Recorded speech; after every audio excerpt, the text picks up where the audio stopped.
Gen Z and millennials get labeled as entitled, but let's look at the numbers. 78% of job openings in 2025 pay under $20 an hour, while the average rent sits at $2,400 a month. The Conference Board reports 72% job satisfaction for workers over 55, but only 57% for those under 25.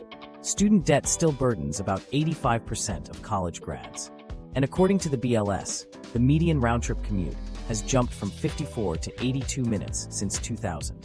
Despite all this, business owners keep pointing fingers at TikTok or work ethic as the real problem. But when you line up the numbers from 2005 and 2025, the disconnect between pay and reality is impossible to ignore. The Great Wage Disconnect. This is what economists call the Great Wage Disconnect, a gap that's only widened in the past 2 decades. Picture trying to make rent in Miami on $16.50 an hour. For most workers in 2025, that's reality. Entry-level wages, after adjusting for inflation, have dropped 12% since 2005, while rents have doubled. Yet job listings still advertise competitive pay, as if those words alone bridge the gap. Consider a 2025 job ad for a dynamic marketing associate in Austin. 3 years experience and a bachelor's degree required, with a salary of $38,000. That's $18.26 an hour in a city where the living wage for a single adult is $24.58. Hospitality jobs show even wider gaps. 76% of restaurant openings pay under $15 an hour, and delivery apps now skim 30% off drivers' earnings. Retail and food service aren't exceptions, they're the rule. Bureau of Labor Statistics data shows real wages have grown just 0.3% per year since 2020, while inflation has averaged 7.4%. Healthcare support roles increased by only 23 cents per hour in 5 years. Meanwhile, S&P 500 companies hit record profit margins of 13.6% last quarter, with labor costs dropping to 52% of revenue, down from 58% before the pandemic. Workers aren't imagining the squeeze. Amanda, a paralegal in Denver, says, "My firm brags about record profits but won't adjust our $19 hourly pay, even as cafeteria meal prices jumped 40%. This is wage stickiness. Pay rates that don't keep up with real-world costs." The Fed's wage tracker shows most raises since 2021 barely cover half the impact of inflation. Industry filings reveal an even starker picture.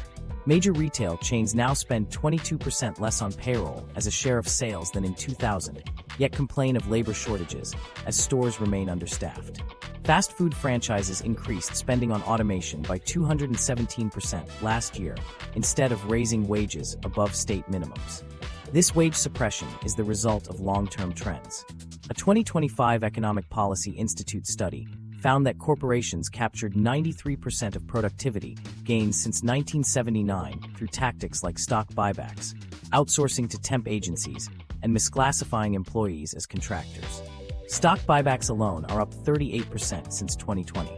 Today, about 3.6 million workers are hired through temp agencies, and an estimated 20% of service jobs are misclassified. The outcome is clear. The average worker now produces 62% more value per hour than in 1973, but earns 17% less after inflation. It's no surprise that job applications have dried up for roles demanding open availability, but offering just $300 a week in take-home pay. Hiring managers often express confusion. "We posted a $15 an hour warehouse job and only got 3 applicants." But a look at Indeed's 2025 data shows that same job paid $22 an hour in 2005, adjusted for cost of living. Construction foreman roles now offer $50,000, jobs that paid $35,000 in the 1990s, which would be $78,000 today if they kept pace. The normalization of wage erosion is rooted in psychological anchoring. HR teams benchmark wages against depressed industry standards, not actual living costs. A 2025 LinkedIn survey found 63% of recruiters consider wages competitive if they match similar postings, even if those rates force workers into side gigs. Corporate earnings calls often highlight this disconnect. One major retailer's CFO recently touted containing labor inflation to 1.5%, while announcing $4 billion in dividends. Meanwhile, their store associates' real wages have dropped 8% since 2019. Economist Clara Matthews puts it simply: when productivity gains went to workers before 1980, a burger flipper could afford a studio and college classes. Now that same job pays half the rent and requires a side hustle to get by. The data makes it clear. The nobody wants to work narrative falls apart when you look at what jobs actually pay in 2025. But the wage problem is only part of the story. There's another disconnect that's reshaping the job market from the inside out. The remote work revolution backlash. Return to office mandates have become a flashpoint in 2025. CEOs insist on filling office seats, but nearly 7 in 10 workers say they'd quit if forced back full-time. Remote work is no longer a temporary fix. It's the default for much of the white-collar workforce. In tech, 37% of roles are fully remote, while finance leans on hybrid models, keeping 52% of staff in the office. Healthcare, meanwhile, manages just 8% remote, and the sharpest labor shortages show up where flexibility is least available. Patterns in the data are hard to ignore. Companies offering remote options consistently attract more applicants. LinkedIn's 2025 workforce report puts the figure at 3.2 times as many as on-site roles. Gallup finds job satisfaction drops 18 points when remote work options disappear. Still, 83% of CEOs expect a full return to the office within 3 years, a view that clashes with the preferences of most employees. Commercial real estate tells its own story. Downtown office buildings average 32% vacancy rates, while co-working spaces fill up, and companies like Zapier, which have operated fully remote since 2020, report 40% lower turnover than industry averages.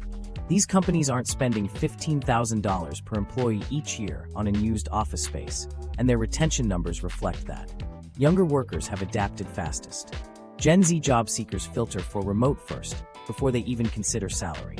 A 2025 Handshake survey found that 61% of recent grads would turn down any offer requiring more than one in-office day per week. Yet, 58% of boomer managers still equate physical presence with productivity, according to Deloitte. This isn't just a generational disagreement. It's a fundamental mismatch between management styles that value visibility and a workforce that prioritizes flexibility and results. The productivity argument against remote work doesn't hold up under scrutiny. A Stanford study of 16,000 workers in 2024 found remote employees worked 9% more hours and took 12% fewer sick days than their in-office counterparts. Middle managers, whose roles often depend on direct oversight, report feeling lost without daily face time, which helps explain the persistent push for office returns even as productivity numbers stay strong. Hybrid work, often presented as a compromise, doesn't always deliver meaningful flexibility. Many companies offer Flex Fridays or allow remote work 2 days a week, but then schedule in-person meetings on those days. Hot desking policies replace assigned desks with a scramble for space, creating more frustration than freedom. As one Atlanta marketing executive put it, "They gave us freedom to WFH 2 days, then scheduled mandatory meetings on those days anyway." Compensation now factors in location flexibility. PayScale data shows remote workers accept pay that's 18% lower than fully on-site roles, but only if the job is truly remote. Hybrid roles, which still require commuting, offer just a 5% pay cut. The numbers explain why remote job postings have surged 317% since 2022, while hybrid listings have barely increased. Industries that cling to rigid office policies are losing out. Law firms requiring 5 days in the office now see associates leaving for virtual-first competitors at double the rate of 2020. Accounting firms that mandate in-office busy seasons experience 27% higher quit rates. Even in insurance, firms offering remote work fill positions faster. Progressive's mostly remote policy cut recruitment time by a third. The differences in management approaches are stark. Millennial-led startups average about 3 office days per month, while firms led by boomers still expect 3 days a week. Under 35 managers report 23% easier remote team leadership than their over 55 counterparts, according to a 2025 MIT study. Gen Z teams, comfortable with digital tools, often outperform on project delivery, raising questions about the real value of physical presence. Cities are adapting too. Major metros now convert millions of square feet of office space into apartments each quarter. WeWork's second bankruptcy highlights a shift away from both traditional offices and trendy co-working spaces. Workers simply want home offices, not subsidized downtown memberships. Flexibility has become the baseline, not a perk. Workers aren't resisting work itself. They're rejecting outdated systems that equate presence with productivity. when nearly two-thirds of remote-capable employees would take a pay cut to keep their flexibility. It's clear the workforce has recalibrated its priorities. The question is how employers, and different generations, respond to these new expectations. The Boomer-Zoomer expectation gap. Generational differences in the workplace have never been more pronounced than in 2025. The so-called Boomer-Zoomer expectation gap is now a defining feature of the job market, with older and younger workers wanting fundamentally different things from their careers. While 72% of workers aged 55 and up report job satisfaction, just 57% of those under 25 say the same. This isn't about work ethic, it's about how each group defines a good job and what they're willing to accept from employers. Older workers often value stability, having built careers around long tenures, and the promise of pensions or reliable retirement plans. Many spent decades with a single employer, believing loyalty would be rewarded. For Gen Z and younger millennials, that social contract collapsed long before they entered the workforce. They watched their parents experience layoffs, saw pensions disappear, and learned that switching jobs every few years is the best way to secure a real pay increase. Today, job hopping can boost earnings by 15 to 20%, compared to the 3% annual raises offered to those who stay put. Financial pressures also shape these expectations. The average graduate now leaves school with around $37,000 in student debt, forcing many to prioritize salary and benefits over passion or loyalty. Humanities majors retrain for tech jobs, and PhDs drive for rideshare apps to make ends meet. In contrast, half of boomers paid less than $10,000 for their degrees, an economic reality that simply doesn't exist anymore. Unsurprisingly, 40% of workers under 30 list pay as their top motivator, compared to just 18% of those over 55. The definition of career success has shifted as well. Boomer managers may still see the gold watch retirement as the ultimate goal, but younger workers are skeptical. Many millennials came of age during the 2008 recession, and Gen Z grew up with the gig economy as their baseline. For them, flexibility and fulfillment matter more than a promise of long-term security. According to recent surveys, 38% of Gen Z would quit a job that doesn't feel meaningful, compared to just 12% of boomers. Work-life balance is another dividing line. Previous generations normalized 50-hour workweeks, trusting that hard work would pay off in the long run. But younger employees have seen burnout up close, often watching their own parents lose savings or retirements during downturns. It's no surprise that 62% of workers under 30 now enforce strict boundaries between work and life, compared to just 29% of those over 50. This isn't laziness, it's a response to the failures of the old model. Job tenure statistics make the difference clear. Millennials average just under 3 years in a role. Gen Z is even more mobile, with 35% planning to stay less than a year in their current job. While some label this as disloyalty, the data shows it's a rational response to a system that rarely rewards loyalty. Over a decade, frequent job switchers earn significantly more than those who stick it out. Promotion and advancement remain sticking points. With many boomers delaying retirement, younger workers often find their paths blocked. Nearly half of millennials say limited opportunities for growth force them to look elsewhere. Companies that insist on slow, tenure-based promotions frustrate early career employees who expect merit-based advancement. The debate over remote and hybrid work policies further exposes the generational divide. Structured hybrid models, now implemented by 37% of businesses, require specific in-office days and rigid schedules. Older managers often see this as a return to normal, but only a small fraction of under 30 employees comply fully. For younger workers, unnecessary commutes and office mandates signal a lack of trust and respect for their time. These differences fuel mutual misunderstandings.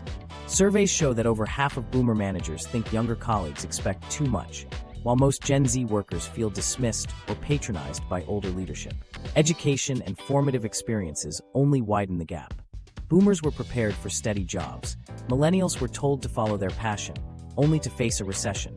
Gen Z learned to build personal brands and side hustles. Technology adoption is another flashpoint. Gen Z integrates AI and automation into daily work, often facing resistance from managers who see these tools as shortcuts rather than improvements.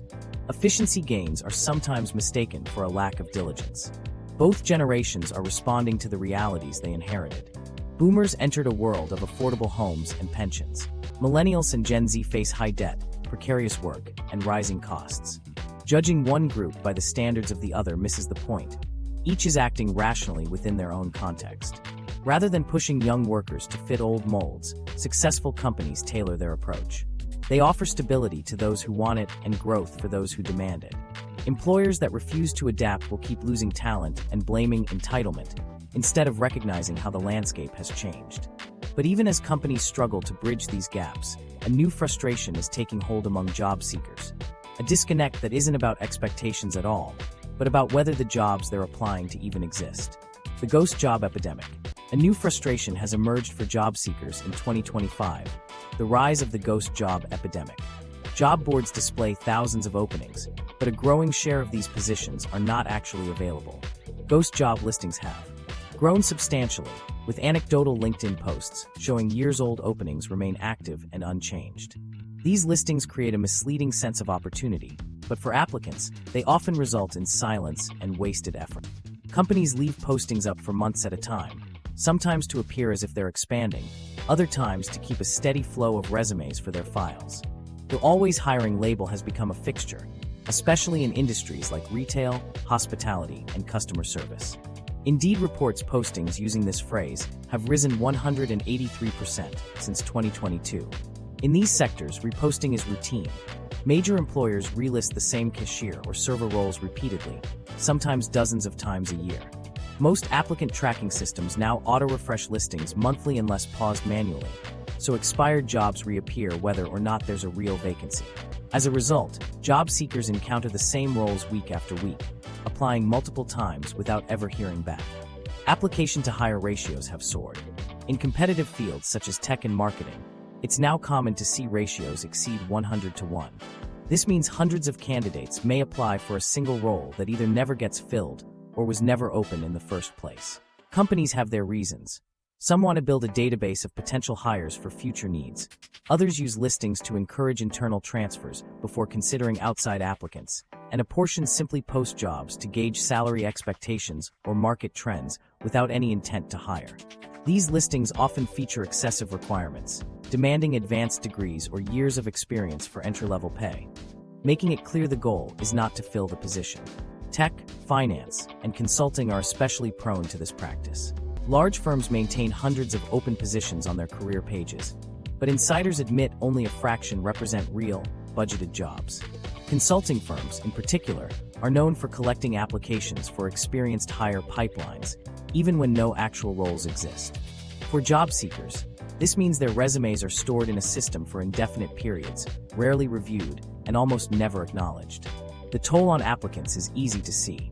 Many candidates describe sending out dozens or even hundreds of applications, only to receive automated rejections or no response at all. Some recount seeing the same position reposted days after being rejected, sometimes with a lower salary or slightly changed requirements. This cycle leads to application fatigue and discouragement.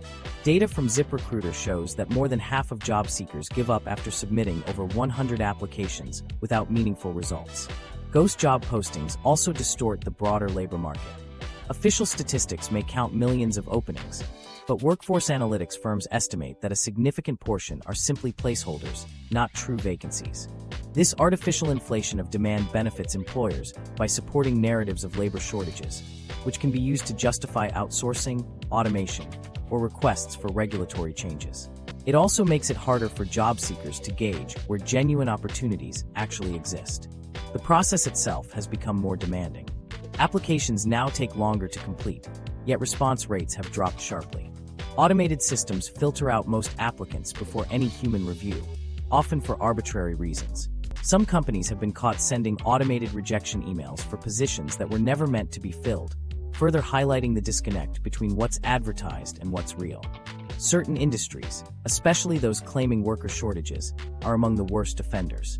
Restaurants post server jobs at sub-minimum wage rates, knowing few will apply, then use the lack of hires to push for relaxed labor laws. Trucking companies advertise high salaries without mentioning the steep barriers to entry or grueling schedules. Even companies promoting remote roles often restrict hiring to specific locations, quietly rejecting out-of-state applicants. The effect on workers is cumulative. The constant cycle of applying, waiting, and hearing nothing leads to widespread frustration and erodes trust in the hiring process. Many job seekers now recognize that when a dream job is reposted every few months with only minor edits, it was likely never open to begin with. Instead of a shortage of willing workers, what's really at play is a system that exhausts and discourages those who are actively searching. This relentless churn in the job market is not just an inconvenience. It's a major contributor to the growing sense of exhaustion among workers, fueling a new wave of burnout that is reshaping how people think about employment. The burnout economy. Across industries, the reality of the burnout economy is inescapable. The American Psychological Association's 2024 report found that 64% of workers experience chronic workplace stress, a sharp increase over the past several years. The average employee now puts in 9.2 hours of unpaid overtime each month, according to recent workplace surveys. These aren't signs of a workforce unwilling to work. They're evidence of mounting, unsustainable demands. Healthcare is a clear example. Medscape reports that 55% of nurses show signs of burnout, with hospitals regularly assigning 8 to 10 patients per nurse per shift, far above pre-2020 ratios. Physicians face similar pressures, and the emotional toll is evident in rising reports of anxiety and depression. Education isn't far behind. 57% of teachers report severe burnout, citing ballooning class sizes, endless standardized testing, and the expectation to track dozens of performance metrics per student. In tech, 49% of workers report burnout, often linked to constant crunch time, late-night alerts, and the blurring of work-life boundaries. The consequences show up in workforce stability. High burnout sectors see quit rates that have recently peaked at 3% in some quarters, according to labor market data. Registered nurses now stay in bedside positions for just over 2 years on average, while teachers leave public schools after less than 4 years.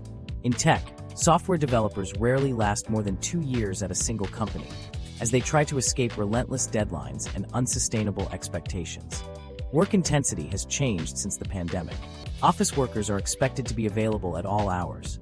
Microsoft's 2025 productivity report notes that after-hours messaging has more than doubled since 2019. Warehouse employees face faster line speeds. Amazon's targets now require 20% more picks per hour compared to pre-pandemic benchmarks. Even fields once considered stable, like accounting, now demand weekend work during peak seasons. Mental health is under strain. Requests for mental health leave have surged by over 200% in 3 years, with employers reporting that more than a third of their workforce has filed short-term disability claims for stress or anxiety. The most common reason cited is emotional exhaustion, with workers describing moments when they simply cannot continue, physically or mentally. Productivity expectations are outpacing compensation. Since 2020, output per hour has risen 6.8%, but real wage growth has barely kept up. Wages grew just 0.6 percentage points faster than inflation from February 2024 to February 2025. Since 2006, nominal wages have risen 78.7%, but after inflation, real wage growth is only 11.9%. Workers are producing more value than ever, but see little improvement in their actual buying power. This gap breeds frustration, especially as companies post record profits without raising pay to match the increased demands. Stories from workers make it personal. An ICU nurse in Chicago describes finishing a shift after 3 emergencies, sitting in her car in tears, but returning for overtime because the hospital is understaffed. A software engineer recounts waking up in the middle of the night to fix issues after already working a long day. Retail staff are disciplined for not maintaining a cheerful demeanor, even as they handle store rushes alone. Employer responses rarely address the root problem. Instead of increasing staffing or adjusting expectations, many offer surface-level perks, meditation apps, pizza parties, or wellness days, while keeping workload steady. According to HR surveys, 73% of companies introduced wellness perks, but few have increased headcount.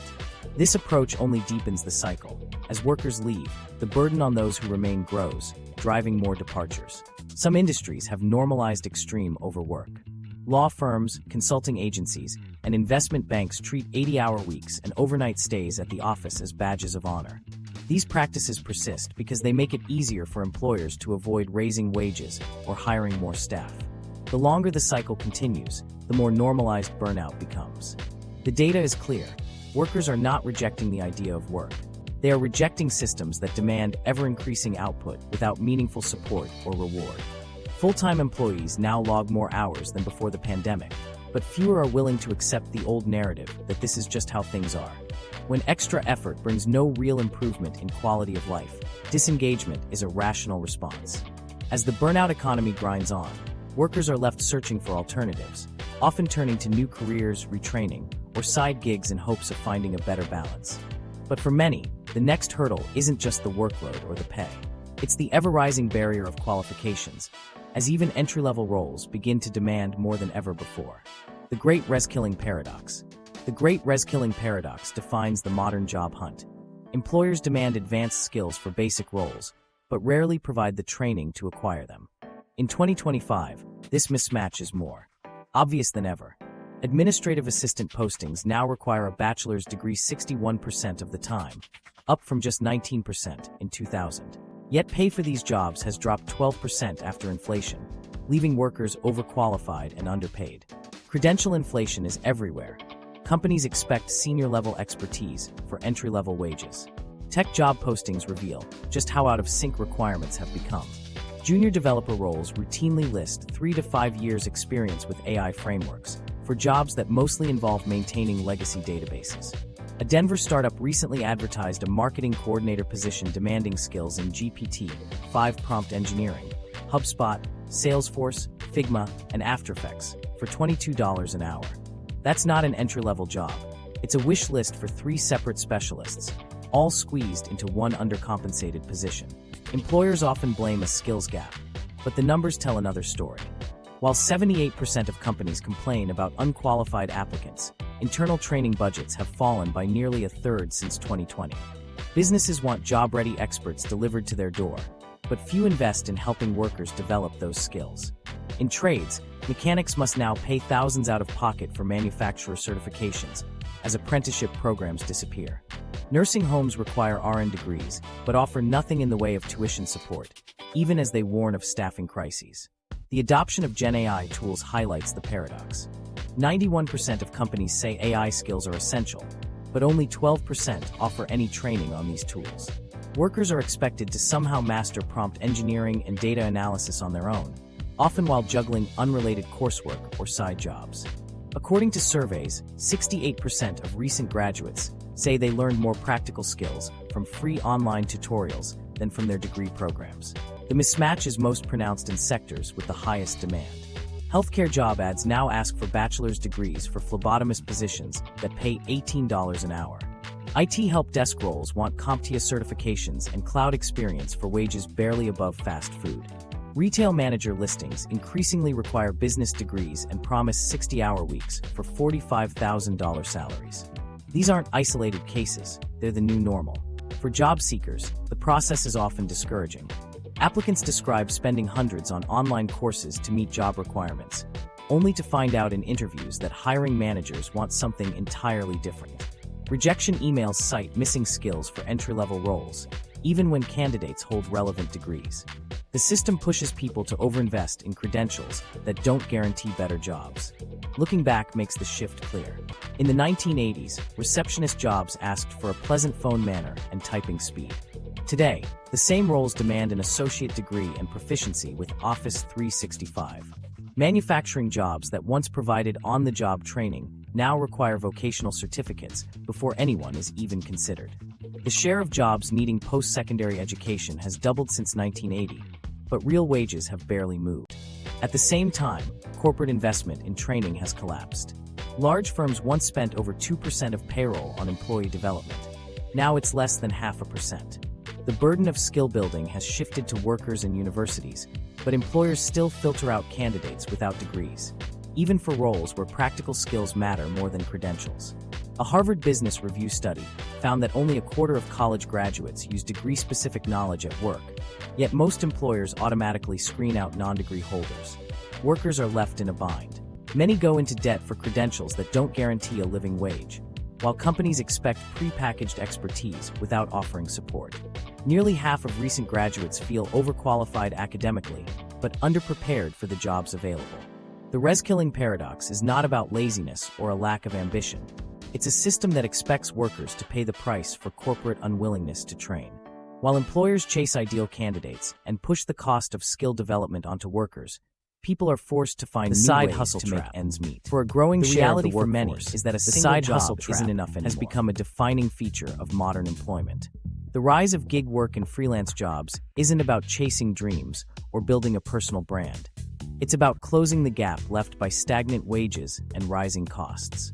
In 2025, 43% of workers report juggling more than one source of income, up sharply from just 5 years ago. The typical side hustle brings in $418 a month, which barely covers an emergency expense or a week's worth of groceries in most cities. Traditional full-time jobs rarely cover basic living expenses anymore.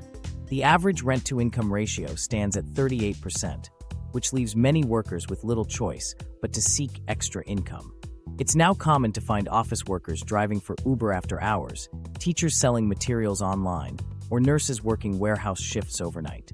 These aren't hobbies, they're necessary additions to paychecks that no longer stretch far enough. Wage stagnation and the explosion of side hustles are closely linked.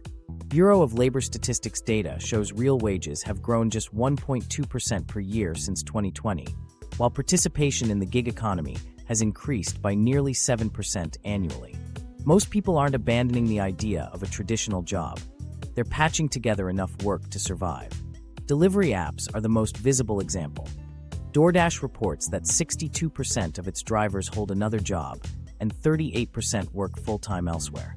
Retail workers make up a fifth of Instacart shoppers, using gig work to supplement paychecks that fall short.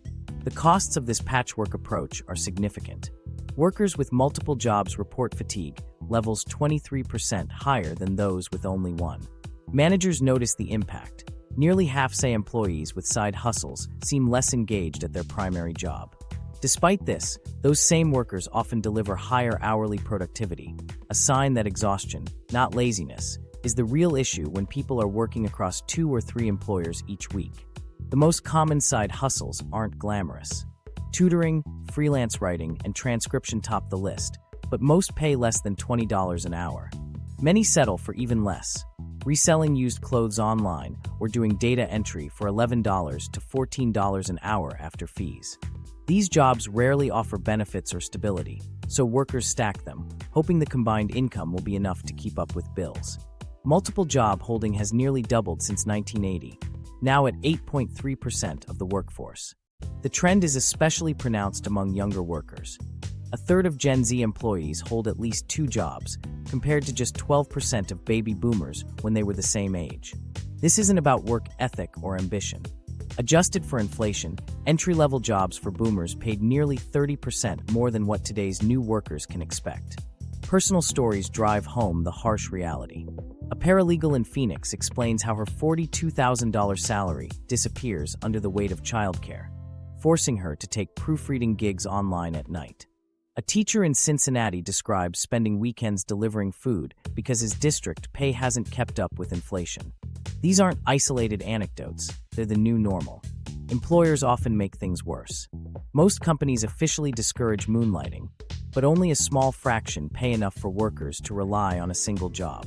Tech firms might celebrate passion projects in theory, but in practice, they expect total commitment, unless those side gigs threaten to distract from underpaid primary roles. A 2025 MIT study found that full-time wages now cover only 83% of basic expenses, leaving a gap that side hustles are expected to fill. For millennials with student debt, the gap is even wider. This shift is stark when compared to previous decades. In 1975, only about 5% of workers held multiple jobs, and those were mostly professionals taking on consulting work. Today, side gigs are about survival, not advancement. Gig platforms openly acknowledge this in their advertising, pitching themselves as solutions for making rent or paying medical bills, not for building a career. The lack of benefits and protections for gig workers only deepens the trap. Juggling multiple jobs means higher taxes and no access to employer health plans or retirement accounts. Reports count these workers as employed, masking the instability behind official jobs data. For many, the side hustle isn't a stepping stone. It's a symptom of a system where even full-time work can't guarantee financial security. As workers stretch themselves thinner, another challenge emerges. Not every region offers the same opportunities to supplement income or find new work. The ability to hustle depends not just on effort, but on where you live. And for many, geography has become the next barrier to stability. The geography of opportunity. Regional differences now shape the job market in ways that go far beyond individual effort or qualifications. The geography of opportunity in 2025 is defined by sharp divides. Some cities overflow with job listings, while others have become employment deserts. National statistics, like the 2% quits rate reported in April 2025, obscure just how unevenly opportunity is distributed. In rural areas, the quits rate drops as low as 1.3%, reflecting not satisfaction, but a lack of alternatives. In major metropolitan areas, it's 2.7%, showing higher churn where jobs are actually available. The cost of moving for work has become prohibitive for most people. Relocating now requires an average of $8,900 just to cover deposits, transportation, and temporary housing. That's nearly 3 months' net pay for a typical worker, making relocation a gamble few can afford. As a result, only 4.3% of Americans moved for job reasons last year, down from over 6% before the pandemic. The idea that workers can simply move to where the jobs are is out of step with economic realities. Urban centers dominate the landscape of opportunity. Cities with populations above 1 million account for 58% of job postings, even though only a third of Americans live there. Meanwhile, counties with fewer than 50,000 residents hold 28% of the workforce, but just 9% of open positions. In some former manufacturing hubs, the mismatch is severe. Places like Youngstown, Ohio, and Flint, Michigan, have more than a dozen job seekers for every living wage opening. These aren't isolated pockets of hardship. They're widespread signs of opportunity droughts that leave entire regions behind. Long commutes have become standard for many workers who can't afford to live near job centers. The average commute now stretches to 41 minutes each way, up from 27 minutes at the turn of the century. In expensive regions like California's Inland Empire, nearly 4 in 10 service workers spend over an hour and a half commuting each day. The financial burden is significant. Some spend hundreds monthly on gas just to reach jobs that barely cover basic expenses. Company decisions about where to locate offices and plants further entrench these divides. Tech firms cluster in a handful of metros, offering salaries far above the national average, while manufacturing gravitates to states with lower pay and weaker labor protections. This creates scenarios where a nurse in Boston earns nearly twice what a nurse in rural Maine can expect, making lateral moves financially impossible. The result is a workforce locked into place by regional pay gaps that outpace differences in living costs. Workers' stories highlight the difficult choices geography forces. Some consider moving for higher pay, only to find that increased rent, transportation, or loss of benefits cancels out any gains. Others face losing social support networks or risking financial security for jobs that may not last. For many, the risk simply isn't worth it. Mobility is increasingly a privilege of the well-off. Those earning over $100,000 can afford to relocate and often receive employer assistance. Workers earning less rarely have access to relocation packages and face a real chance of financial loss if a new job doesn't work out. In lower-income regions, even modest relocation expenses are out of reach. Some areas have been left behind entirely. Regions like West Virginia have lost a significant share of their working-age population as industries collapse and nothing replaces them. In the rural South, most counties lack jobs paying above $40,000 a year. Meanwhile, urban job growth is concentrated in roles that don't pay enough to cover sky-high housing costs. A worker in Seattle might spend more than half their income on rent, while someone in a smaller city faces stagnant wages and no path for advancement. Employers often do little to bridge these divides. Few companies offer relocation support for lower-paid roles, and many require in-person interviews, knowing that travel costs alone can be a barrier. Public policy has done little to address these gaps. The U.S. spends a fraction of what other developed countries invest in retraining or mobility grants. These mismatches create a labor market where openings and job seekers exist in different places, and where moving for work is often an unaffordable risk. While some employers experiment with solutions like transitional housing or spouse employment guarantees, most have yet to acknowledge how geography shapes who can actually access opportunity. The result is a workforce that is ready and willing to work, but increasingly locked out of meaningful jobs by forces beyond their control. This isn't just about location. It's about how the rewards of work are distributed, and why so many workers see little reason to chase jobs that don't offer a real improvement in their lives. The productivity pay paradox. One of the most persistent contradictions in today's labor market is the widening gap between how much workers produce and how much they actually take home. This is the core of the productivity pay paradox. While output per worker has climbed sharply over the past 4 decades, wages have barely budged in comparison. Since 1979, worker productivity has risen 62%, yet hourly pay has increased just 17% after adjusting for inflation. The disconnect has grown even more pronounced in recent years. 2025 saw output per hour rise 4.3%, but real wages edged up only 0.7%. Employees today generate nearly twice the value of their predecessors, but their paychecks don't reflect those gains. The destination of that extra value is clear when you follow the money. Labor's share of national income has dropped from 58% in 2000 to just 52% in 2025, while corporate profits have climbed from 21% to 28%. S&P 500 firms now spend an average of only 8.3% of their revenue on wages, compared to 15% in the 1990s. Despite this, many companies insist they can't afford to raise pay in line with productivity, even as profit margins reach record highs. Certain industries highlight the mismatch in stark terms. Manufacturing workers have seen output jump 76% since 2000, largely due to automation and efficiency improvements, yet their inflation-adjusted wages have actually fallen by 3%. In retail, productivity has grown 57% through self-checkouts and algorithm-driven inventory systems, but cashier pay remains stuck between $12 and $15 an hour. Even in tech, where software engineers now create far more value per hour than ever, entry-level wages have not kept pace with local costs of living. The contrast is even sharper at the executive level. While average worker pay has barely kept up with inflation, CEO compensation has soared, growing 28% annually in recent years.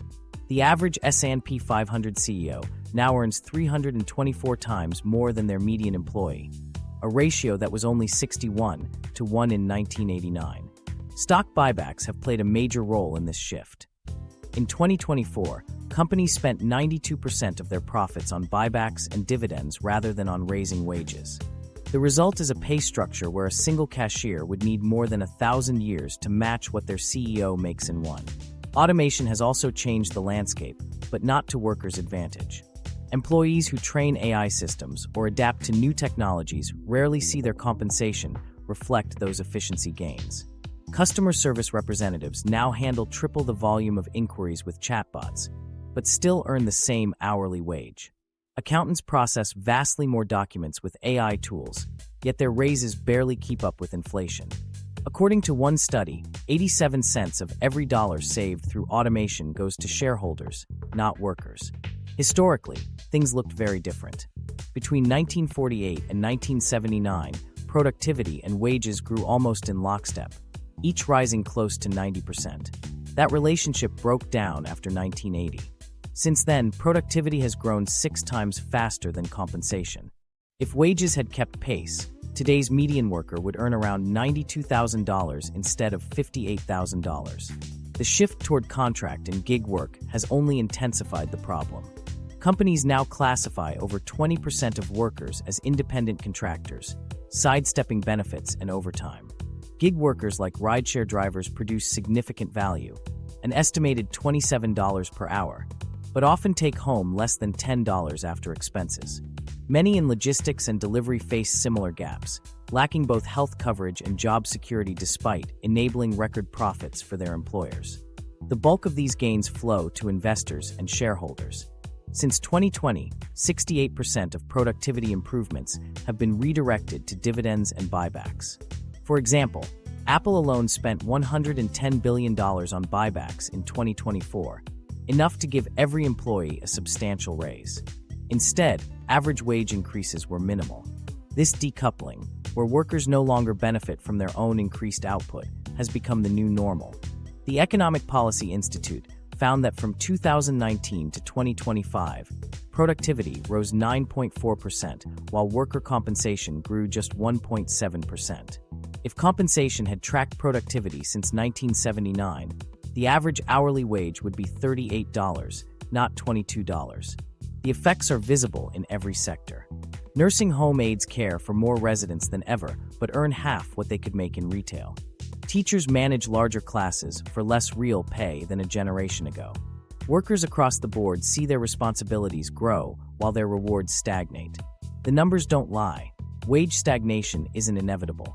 Corporate profits as a share of GDP are at historic highs, and economists agree that most industries could afford to pay workers substantially more without harming their bottom line.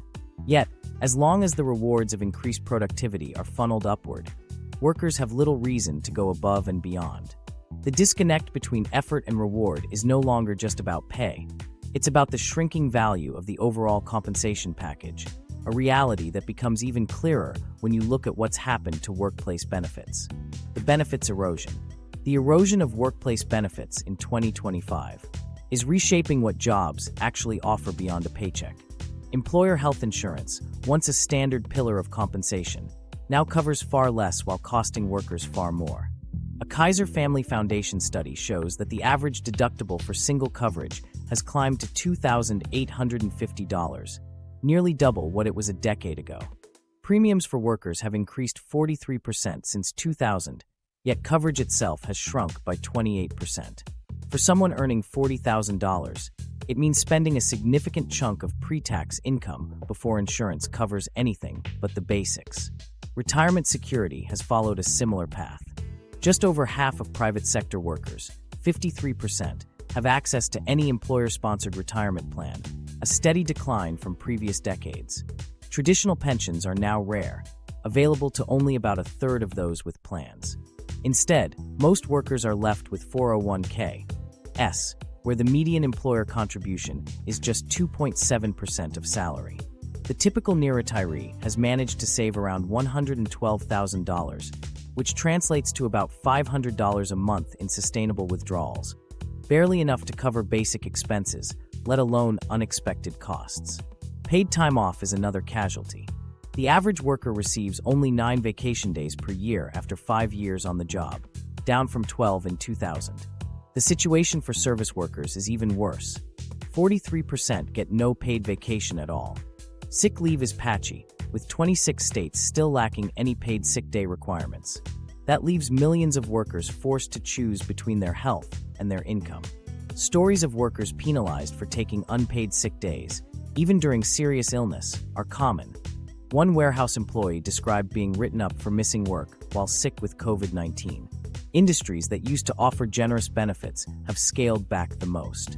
Restaurant workers have seen employer-provided health coverage drop to just 14%, half of what it was in 2005. Retail and manufacturing have also cut back. Fewer retail clerks have access to retirement plans, and auto plant new hires now wait months for health benefits that used to be immediate. Even in sectors like tech, where benefits were once a major draw, high-deductible health plans and reduced coverage have become the norm. The shrinking value of benefits significantly impacts total compensation. Health economist Linda Bloomberg notes that benefits now make up just 22% of worker compensation, down from 32% in 1980. For someone earning $50,000, that's a loss of about $5,000 a year in benefits value alone.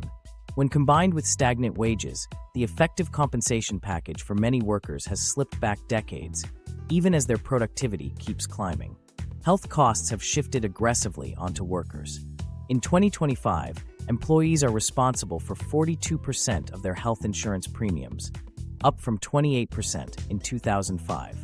A typical family plan with a mid-level hospital network now costs $550 a month in premiums and comes with a $7,500 deductible.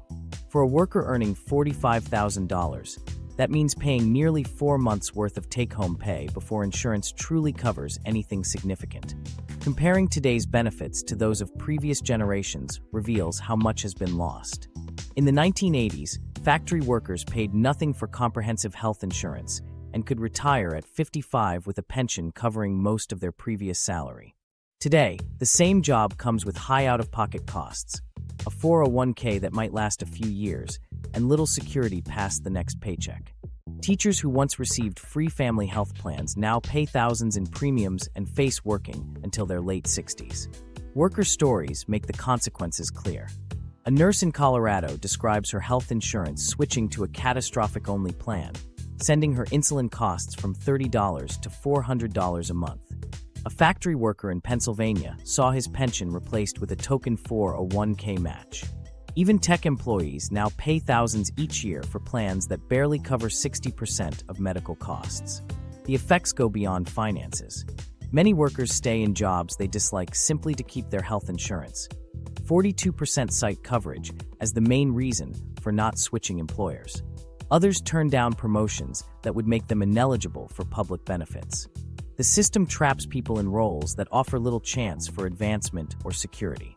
Meanwhile, companies continue to cut benefits while increasing payouts to shareholders. Some of the largest employers spend billions on stock buybacks, enough to fully fund healthcare for their entire workforce, but allocate only a small fraction of revenue to employee benefits. The result is a workforce facing growing financial risk and declining security, even as companies report record profits. These trends are compounded by policy choices. The U.S. remains the only major economy to tie health coverage so closely to employment, leaving workers exposed when benefits shrink or disappear.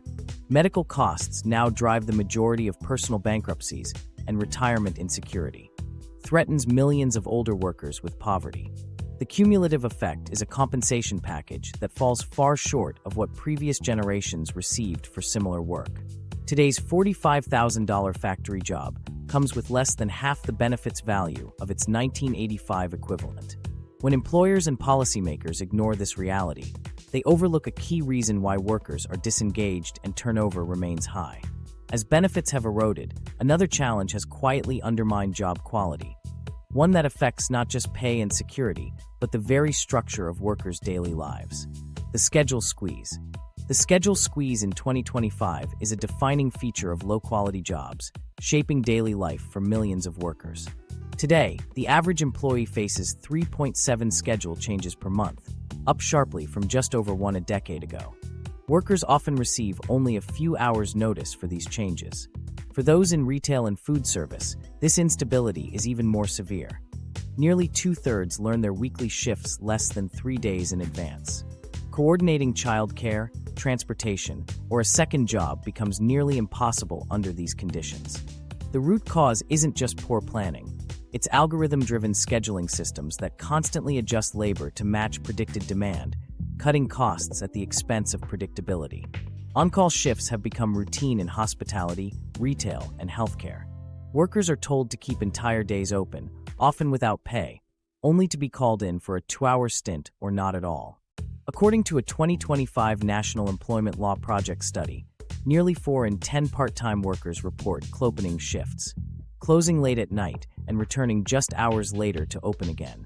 Chain pharmacies and big-box stores are among the worst offenders, with most associates receiving less than 24 hours notice for their schedules. This unpredictability takes a toll well beyond the workplace. Mental health surveys show that employees with unstable schedules score much lower on well-being and report higher rates of anxiety and family conflict. Workers share stories of missing birthdays, struggling to line up childcare, and losing second jobs because of last-minute shift changes. One cashier described learning about a new Saturday shift only after logging into the scheduling app late Friday night, a pattern that repeats week after week. Just-in-time staffing models, now standard in retail and food service, drive much of this volatility.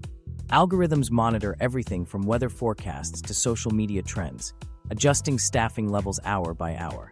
Workers are left waiting for texts or app notifications, never certain if they'll get the hours they need. Starbucks baristas, for example, report that more than half their scheduled shifts are shortened or canceled based on real-time sales data, often after they've already arranged transportation or childcare. The financial impact is immediate.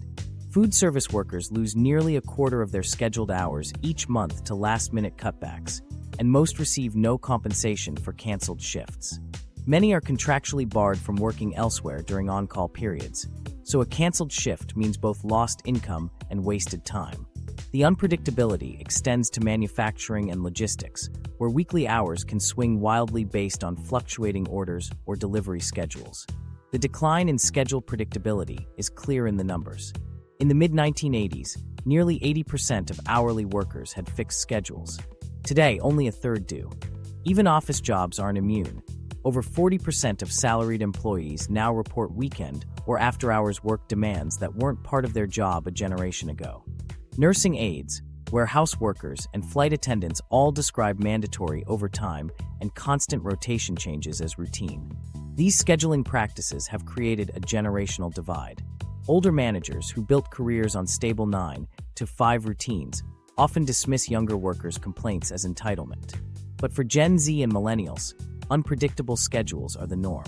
More than 3/4 of Gen Z workers report frequent last-minute changes, compared to less than a third of boomers at the same age. The issue isn't a lack of work ethic. It's the impossibility of planning a life around a shifting calendar. Attempts at flexibility often worsen the problem. Many employers advertise adaptable schedules, but only a small fraction allow workers to set real boundaries. Self-scheduling apps shift the burden onto employees, who must compete for hours while algorithms ensure no one gets enough for full-time status or benefits. The result is a workforce constantly scrambling to patch together enough hours to get by, never knowing what next week will look like. Economic pressures magnify the stress. Workers who can't accept last-minute shifts risk losing their jobs or missing out on future hours. Childcare becomes more expensive, as drop-in rates are far higher than scheduled care. Second jobs, education, and family responsibilities all suffer under these conditions. Policy responses lag far behind.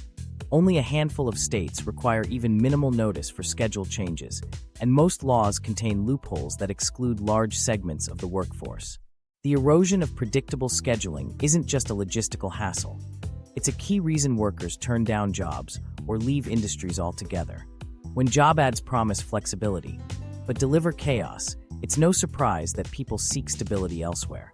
And while employers blame labor shortages, the reality is that many workers are simply unwilling to accept lives dictated by unpredictable algorithms and last-minute demands. The search for stability extends beyond the workplace calendar. For many, even the first step toward a better job, the submitting an application, navigating another source of frustration in 2025 means confronting a system that feels designed to waste time and erode confidence.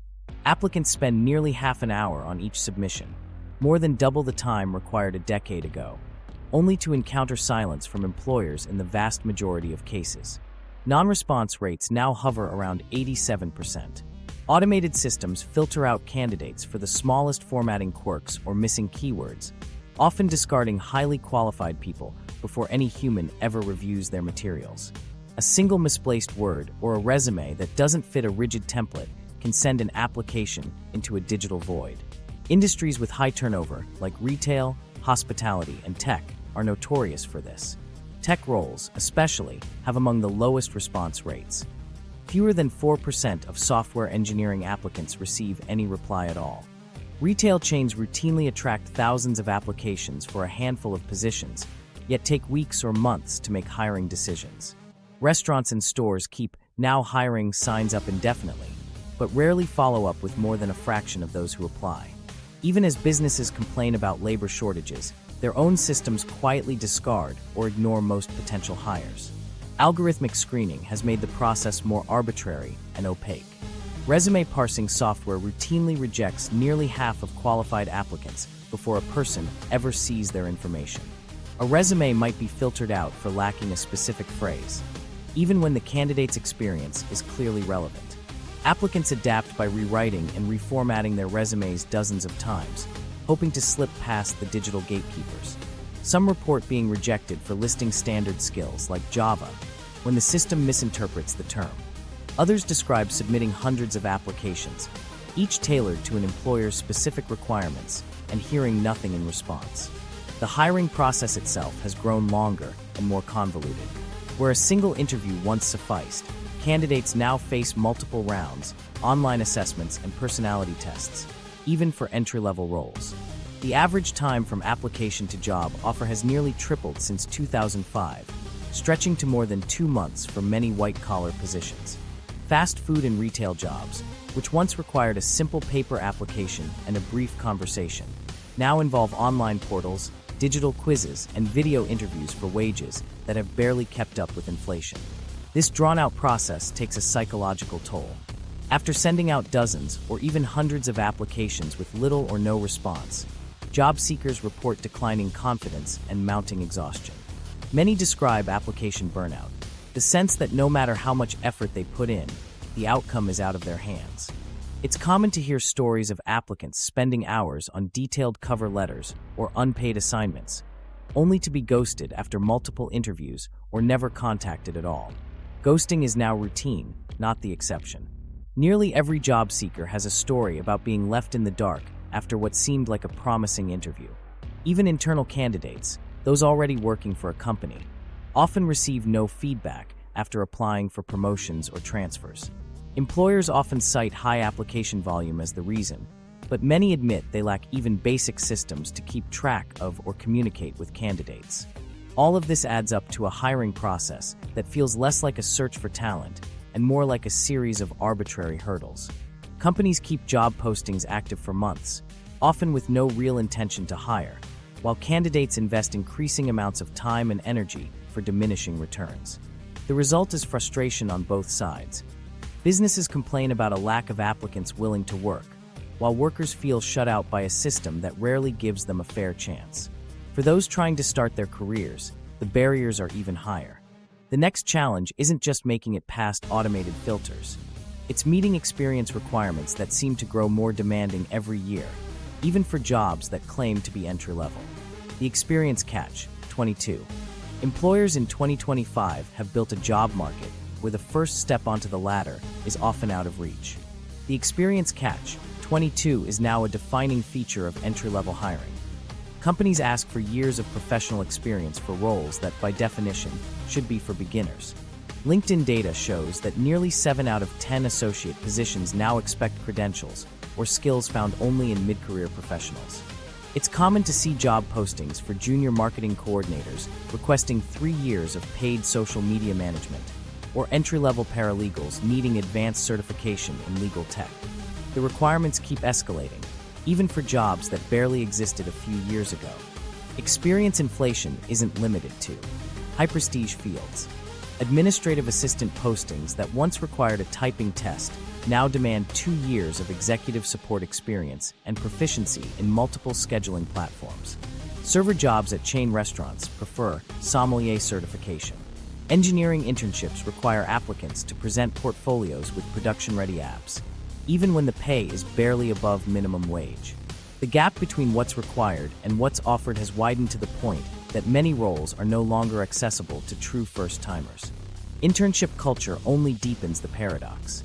The number of unpaid internships has surged while paid opportunities shrink, forcing students and recent graduates to work without compensation just to build a resume.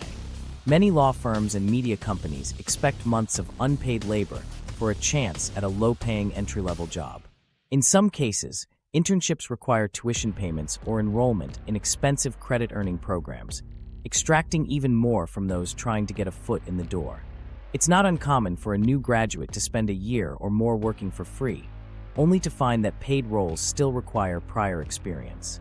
Some of the worst offenders are in industries that market themselves as meritocratic. Consulting firms assign case studies and unpaid test projects as part of the application process. Tech startups want applicants to contribute code to open-source repositories before they'll even consider an interview. Advertising agencies request speculative campaign ideas that end up in client presentations, blurring the line between evaluation and free labor. The system rewards those with the time, resources, and connections to work for little or nothing, while pushing out those who can't afford to wait for a real paycheck. Compensation rarely matches the demands. Entry-level financial analyst roles in major cities might offer $45,000 salaries while requiring a Series 7 license and 2 years experience, in places where rent alone can eat up most of a paycheck. Junior architects are expected to master multiple design platforms for wages that barely cover living expenses. Nursing assistants need certifications that cost hundreds or thousands of dollars, only to earn hourly rates that haven't kept up with inflation. The historical comparison is stark. A generation ago, high school graduates could start in bank teller or manufacturing roles with on-the-job training and a path to advancement. Today, those same jobs require degrees, certifications, and years of prior work, all for pay that has often declined in real terms. The barriers to entry have multiplied, but the rewards have not. Applicant tracking systems and automated resume filters only intensify the problem. Algorithms scan for exact keyword matches and discard candidates who don't fit narrow templates, even if they have relevant skills gained through non-traditional paths. Self-taught workers and career changers struggle to get noticed, while those with the means to chase multiple internships and certifications move to the front of the line. The result is a system where many recent graduates find themselves underemployed or working outside their fields, not for lack of ambition, but because the cost of qualifying for a starting role is now so high. Employers lament a lack of qualified applicants, but it's often their own unrealistic requirements and rigid screening processes that keep willing workers out. This frustration with entry-level barriers isn't just about pay or credentials. It's about the sense that the system is designed to keep people out, not bring them in.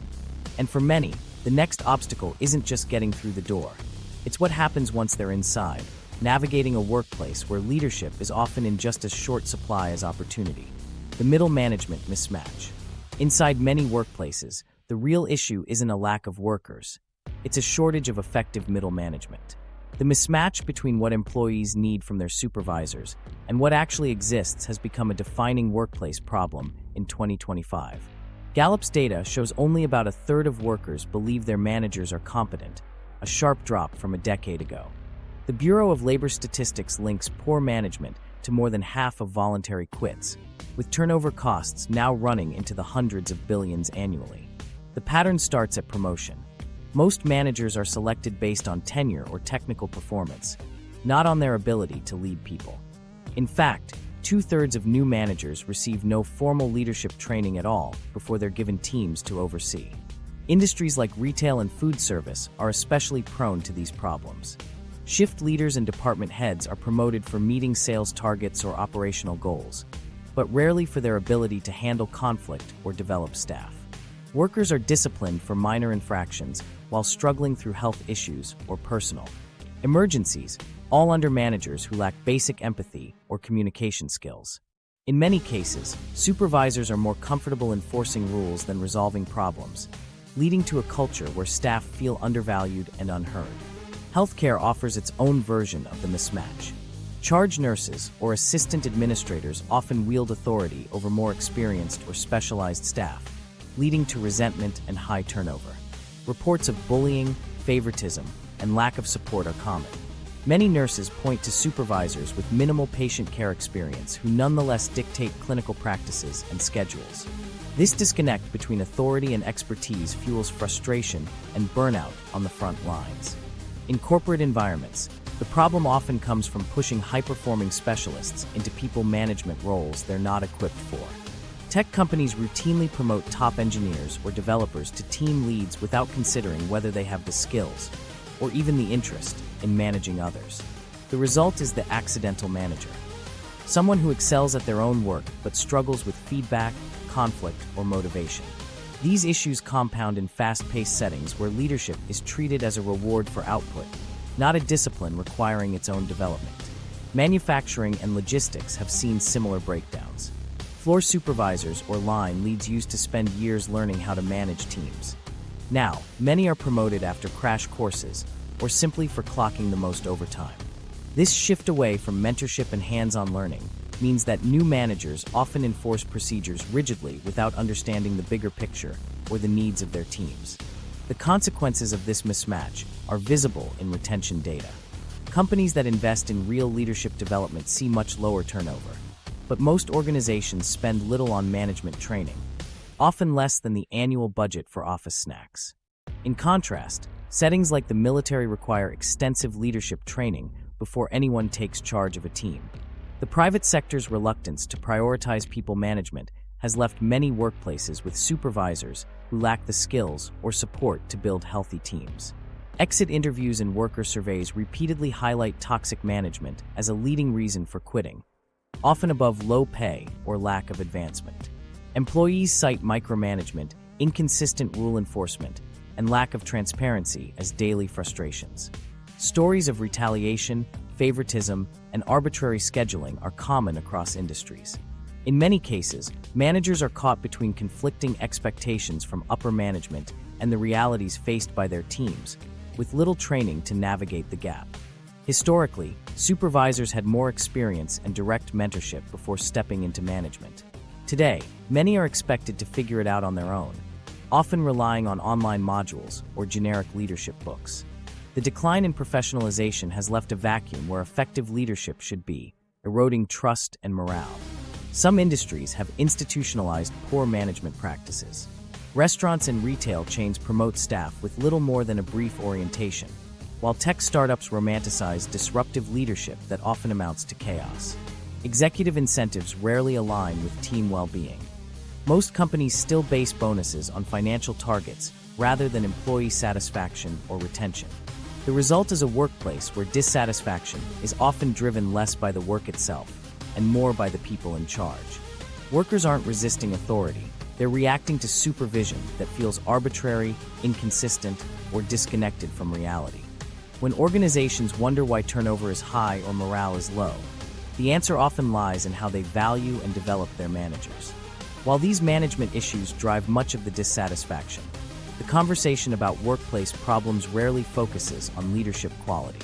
Instead, corporate messaging in 2025 is more likely to shift blame onto workers themselves, shaping the public narrative in ways that often obscure the real causes of discontent. The corporate gaslighting. In 2025, corporate gaslighting has become a defining feature of the public conversation about work. Executives, business owners, and industry groups have honed a strategy that shifts attention away from their own practices and onto the supposed shortcomings of workers. The "nobody wants to work anymore" refrain is everywhere, surfacing in boardroom briefings, press releases, and media interviews. This narrative isn't just a passing complaint. It's a calculated move that obscures the real reasons behind persistent hiring challenges. The numbers tell a different story than the one repeated in headlines and earnings calls. While companies lament labor shortages, applicant pools have actually grown since 2020. LinkedIn data shows job applications per opening are up 22% over the past 5 years. The bottleneck isn't a lack of interest, it's that most offers get rejected once workers see the reality. Low wages, unpredictable hours, and little chance for advancement. Restaurant chains routinely receive hundreds of applications for a single opening, yet struggle to fill roles because the terms on offer don't match the cost of living.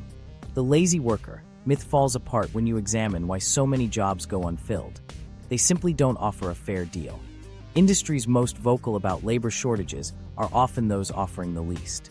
Fast food franchises that complain about empty applicant pools pay a median wage of $11.50 an hour, well below what similar roles paid a generation ago, even after adjusting for inflation. Retailers cut hours to avoid paying benefits and then cite lack of commitment when turnover spikes. Airlines that canceled flights last summer blamed crew shortages, but later admitted to intentionally underhiring to boost profit margins. The pattern repeats across sectors. Create conditions few can accept, then blame workers for not lining up. Corporate lobbying efforts reinforce the narrative. Trade groups that warn of critical labor shortages spend millions lobbying against minimum wage hikes and paid leave laws. Restaurant associations fight to preserve the sub-minimum wage for tipped workers while reporting record profits. CEOs who claim they can't afford to raise pay often earn hundreds of times more than their median employee. The real avoidance isn't on the part of workers. It's at the executive level, where there's little appetite for improving job quality. Media coverage frequently echoes these talking points. News segments highlight business owners unable to find staff, rarely mentioning the low pay or erratic schedules on offer. Opinion pieces blame unemployment benefits or work ethic for hiring woes, even after data shows no link between benefits and labor force participation. Think tanks funded by corporate interests publish reports on skills gaps, while companies cut back on training and internal development. Workers themselves provide the clearest rebuttal to the corporate line. Stories from cooks, warehouse staff, and nurses reveal a common experience: plenty of willingness to work, but not at any cost. Job seekers describe turning down positions that pay far less than what's needed to afford basic expenses, or that require total schedule flexibility for part-time pay. Even as companies claim they can't find staff, roles that offer competitive wages and predictable hours continue to attract more applicants than they can hire. Historical comparisons make the shift stark. Entry-level jobs in the 1980s and 1990s offered living wages, benefits, and a path to advancement. Today, similar roles require more qualifications and offer less security. The Federal Reserve notes that job openings now pay nearly a fifth less than comparable positions 30 years ago, while demanding more from applicants. The workforce hasn't changed. What's changed is what employers are willing to offer. Economists and labor researchers consistently find that labor shortage complaints are most common in industries with subpar wages and working conditions. Higher union density and better pay correlate with fewer staffing gaps. When companies raise wages and offer stability, they fill roles quickly. Where they don't, the blame shifts to workers, not the underlying economics. This narrative shapes policy too.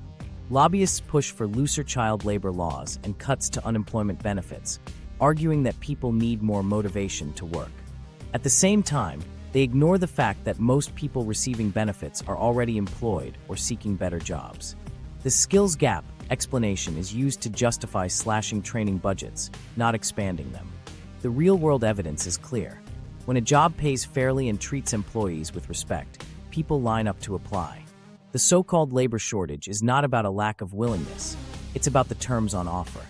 Corporate messaging that blames workers serves to distract from this reality and maintain the status quo. Yet, even as employers insist that better jobs are just around the corner, many have turned to a new promise: that technology and automation will finally solve their staffing woes.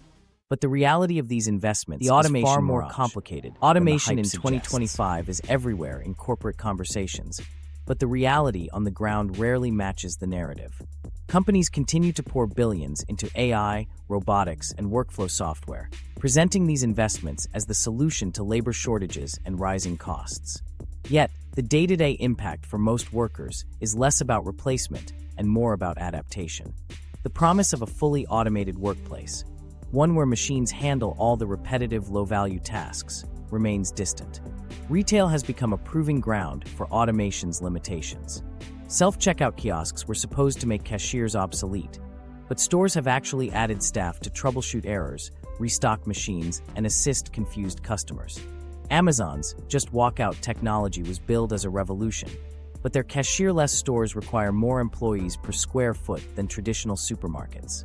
The technology itself creates new roles: technical support, inventory management, and customer assistance, often outnumbering the jobs it was meant to replace. In manufacturing, the story is similar. Plants have invested heavily in robotics, automating nearly 2/5 of assembly tasks since 2020.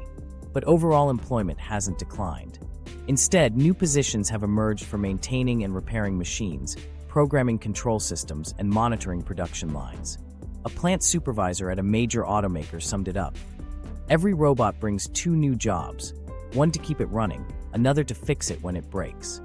Automation has shifted the skill set required, but it hasn't made humans obsolete. The office environment reveals the incremental nature of automation. AI-driven scheduling tools, project management platforms, and automated reporting systems are now standard, but most require regular human oversight. Scheduling assistants can only automate part of the process before errors or exceptions force people to step in. Document review software in law and accounting firms speeds up certain tasks, but falls short of eliminating the need for trained professionals. Instead of shrinking headcounts, automation has enabled teams to take on more work with the same staff. Food service and hospitality demonstrate the gap between hype and reality. Fast food chains have invested in burger-flipping robots and AI ordering systems, but technical glitches and customer preferences mean these tools operate in a small fraction of locations. Most restaurants still rely on human workers to handle unpredictable situations, special requests, and customer service. Even in chains that use automation, staff spend significant time monitoring, adjusting, or correcting what the machines do. Workers themselves describe the new landscape as more complicated, not less. Warehouse employees report spending as much time managing robots as picking inventory. Office administrators find that AI schedulers often create as many problems as they solve, requiring constant correction. Rather than eliminating jobs, automation shifts responsibilities, often making roles more demanding and technologically complex. Data from 2025 shows that companies implementing significant automation reduced headcount by only about 4% on average. The majority simply reassigned staff to manage new systems or support processes that machines couldn't handle. Productivity gains are real, but modest. Output per hour is up, but nowhere near the dramatic increases that early automation advocates predicted. In many industries, the tools generate more data about work than they save in actual labor. The trend is especially clear in sectors with chronic staffing shortages. Nursing homes, trucking, and construction all predicted that robots would fill critical gaps, but widespread adoption remains elusive. Robotic aids are present in just a handful of care facilities. Autonomous trucks still require human drivers on almost every route. Construction sites use drones and exoskeletons to assist, not replace, workers. Job postings reflect the shift. Listings that emphasize AI skills or collaboration with automation have grown, but roles that promise full replacement by machines are rare. Companies still need people to interpret data, solve problems, and adapt to unexpected challenges. The share of postings requiring specific technology experience has actually declined in recent years as employers realize that comprehensive automation is harder to achieve than anticipated. For workers, the main change is not job loss, but the need to constantly learn new systems and adapt to evolving workflows. Many spend a third of their time managing or troubleshooting technology. The promise of machines freeing people from drudgery has instead produced jobs that are more fragmented and reliant on technical skills. Despite the headlines, automation hasn't solved the labor market's biggest problems. Businesses still need people, often more than they expected. The workforce is being transformed, not replaced, and the pressure to adapt has become a new source of stress for many. As companies look for ways to address persistent staffing challenges, workers are increasingly searching for collective solutions that go beyond what technology alone can offer. The union resurgence. Union activity is no longer a relic of the past. It's a central force shaping the labor market in 2025. The resurgence of unions is driven less by ideology and more by necessity, as workers across industries respond to stagnant wages, unpredictable schedules, and eroding benefits.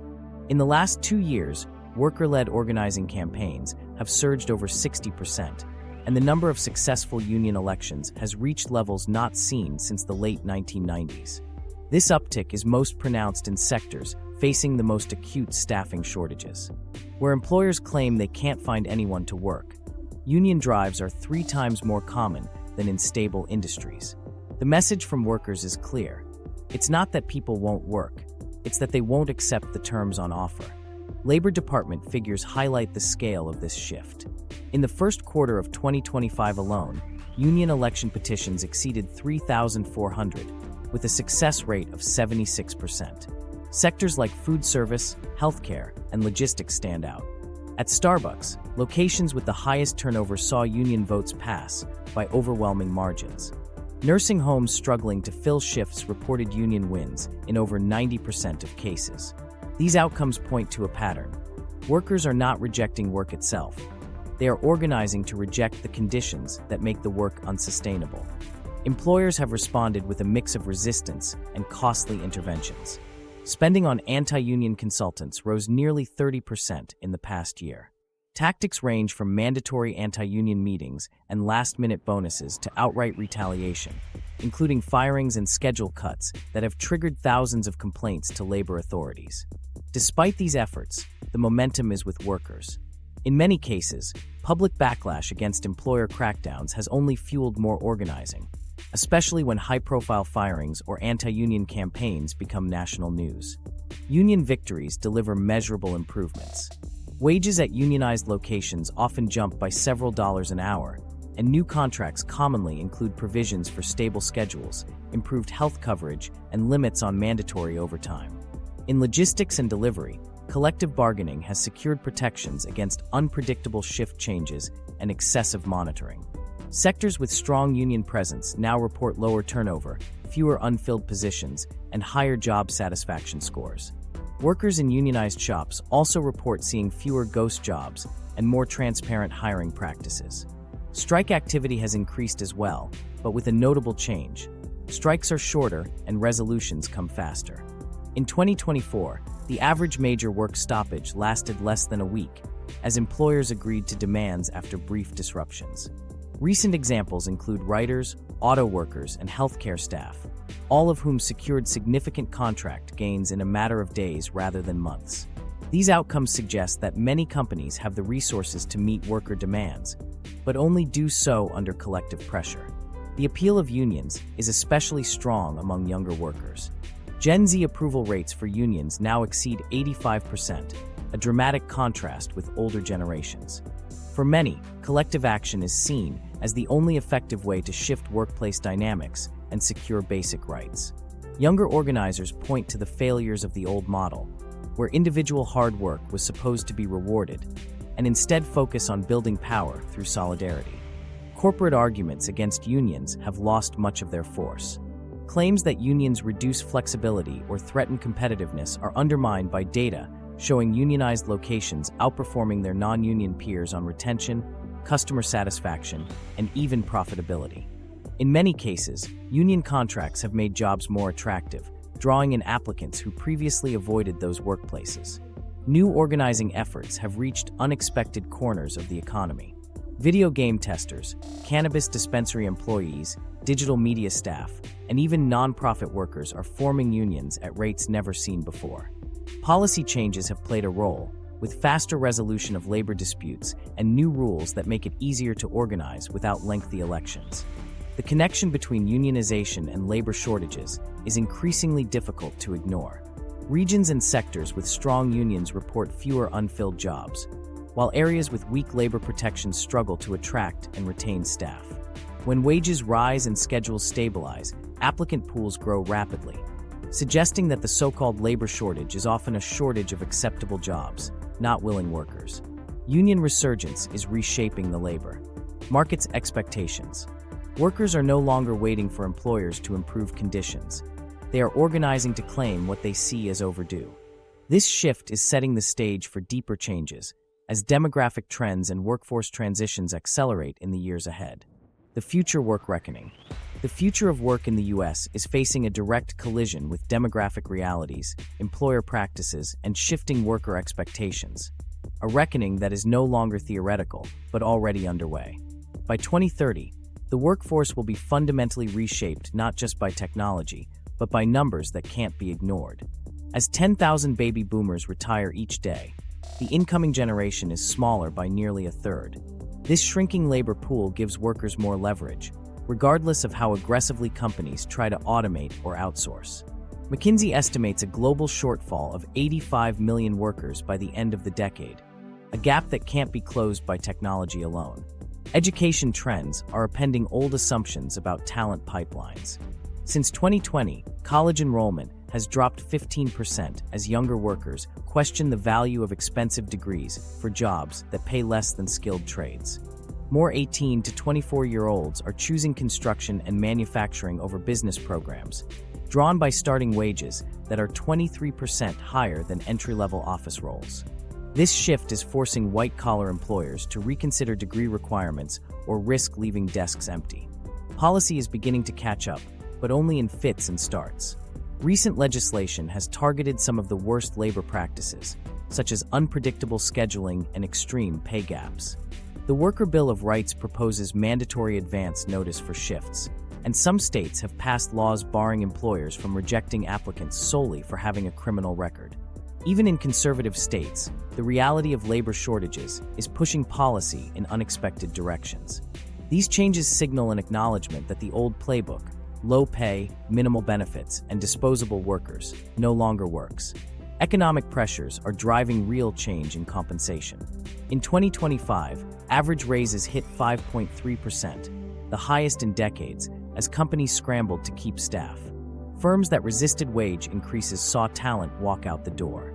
Major employers like UPS lost over a fifth of their drivers before finally agreeing to much higher pay packages. The market is making it clear. Companies that don't adjust will lose their workforce, and in some cases, their entire business. Workplace models are evolving in response. 4-day workweeks now exist at a growing share of firms, with retention rates far above the national average. Some companies have scrapped set schedules altogether, letting employees focus on results. Apprenticeships and paid training programs are making a comeback, replacing unpaid internships with real pathways into skilled work. These new approaches aren't just experiments. They're responses to a labor market that no longer rewards business as usual. Technology continues to reshape work, but not in the way many predicted. While AI now handles a portion of administrative tasks, jobs relying on emotional intelligence and human connection have grown rapidly. Healthcare is a leading example. Patient navigator roles and mental health support positions have doubled as organizations realize that technology can't replace the human side of care. The future is less about machines replacing people and more about new roles that blend technical skill with human judgment. Generational change is accelerating these shifts. Gen Z, now a major presence in the workforce, brings different priorities, flexibility, boundaries, and meaning over traditional promotions. Their refusal to accept last-minute overtime or sacrifice mental health is forcing managers to rethink how work gets done. This isn't a temporary phase, it's a structural change in what workers will tolerate. International comparisons show the US is not immune from global trends. Countries with stronger worker protections and higher union density have managed to maintain higher wages and participation rates. Even in China, younger workers are turning down factory jobs, leading to millions of vacancies despite high unemployment. The lesson is clear. When work doesn't pay or offer stability, people walk away. Forecasts point to a future where wage growth, benefit expansion, and improved job quality are not just possible, but necessary. The numbers suggest that, to avoid chronic understaffing, companies will need to raise labor's share of the economy to levels not seen since before the 1980s. Attempts to resist these changes, through automation, outsourcing, or union busting, are proving less effective as the labor pool tightens. This reckoning is not about ideology or nostalgia. It's a response to decades of eroding compensation and rising demands. Workers are no longer willing to prop up a system that offers less each year. The choices facing employers are stark. Adapt to the new math of the labor market, or watch as jobs go unfilled and business models unravel. The evidence is everywhere, and the consequences of inaction are already showing up in the data. Looking at today's labor market, the disconnect between what jobs offer and what workers need is impossible to ignore. In 2025, wages cover only 83% of basic expenses, even as productivity reaches new highs. Employers post entry-level roles demanding years of experience for $18 an hour. Workers generate 62% more value than in 1973, but take home 17% less. These aren't signs of people refusing work. They're evidence that companies expect modern skills for outdated pay. When rent averages $2,400 and jobs pay $16.50 an hour, the math simply doesn't work. Benefits have shrunk, schedules are unstable, and retention drops as a result. People aren't walking away from work, they're walking away from jobs that don't add up. The solution isn't complicated. Improved pay and conditions, and the so-called labor shortage will resolve itself.